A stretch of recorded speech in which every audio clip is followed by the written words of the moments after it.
कार्तिक मास के शुक्ल पक्ष की एकादशी यानी देव उठनी एकादशी से पंचभिकर्ण व्रत का नियम लिया जाता है। इन व्रत को पंचभिकु, पंचमीकर्ण या पतीर्थी व्रत के नाम से भी जाना जाता है। यह 5 दिन इतने महत्वपूर्ण है कि बहुत से लोग इन 5 दिनों में ही कार्तिक स्नान और दीपदान करके पूरे कार्तिक मास स्नान का फल प्राप्त कर सकते हैं। पंचमीकर्ण या पतीर्थी व्रत एकादशी से शुरू करके पूर्णिमा तक यानी 5 दिन तक किए जाते हैं। पंचमीकर्ण व्रत में एकादशी व द्वादशी तिथि को निखोट यानी बिना कुछ खाए पिए रहते हैं और 13 को सागार या फलाहार किया जाता है तथा फिर से चतुर्दशी व पूर्णिमा को निघोट यानी कुछ भी नहीं खाया जाता है, यानी 2 दिन भूखे रहकर 1 दिन फलाहार करना है और फिर से 2 दिन भूखे रहना है, फिर प्रतिपदा के दिन व्रत का पारण करना है। इन दिनों में आप केवल तुलसी चरणामृत ही ले सकते हैं, लेकिन कुछ लोग यह व्रत 5 दिन सागार या फलाहार करके भी करते हैं तथा इसी तरह पतीर्थी व्रत किए जाते हैं। इसमें 5 दिन एक समय भोजन किया जाता है, इन्हें पतीर्थी कहा जाता है।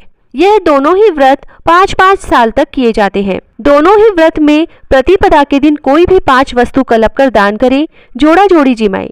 जोड़ा जोड़ी जिमाने के लिए ब्राह्मण ब्राह्मणी के अलावा आप सास ससुर, ननद नंदोई या जेठ जेठानी को भी जिमा सकते हैं। जिमाने के बाद अन्न वस्त्र दक्षिणा जरूर दें। यह व्रत कंवारी लड़कियां भी बड़ी आसानी से रख सकती हैं। अब हम जानते हैं कि पंचमीकर्ण या पतीर्थी व्रत का 1 साल का नियम कैसे लें। दोनों ही व्रत एक जैसे होते हैं, केवल पंचमीकर्ण में 2 दिन छोड़कर 1 दिन सागार किया जाता है, जबकि पतीर्थी में 5 दिन एक समय भोजन किया जाता है। 1 साल के नियम के लिए यह व्रत कार्तिक मास से शुरू करें और फिर हर महीने की शुक्ल पक्ष की एकादशी से पूर्णिमा तक 5 दिन यह व्रत इसी प्रकार करें तथा प्रतिपदा को व्रत का पारण 5 वस्तुएं कलप कर करें।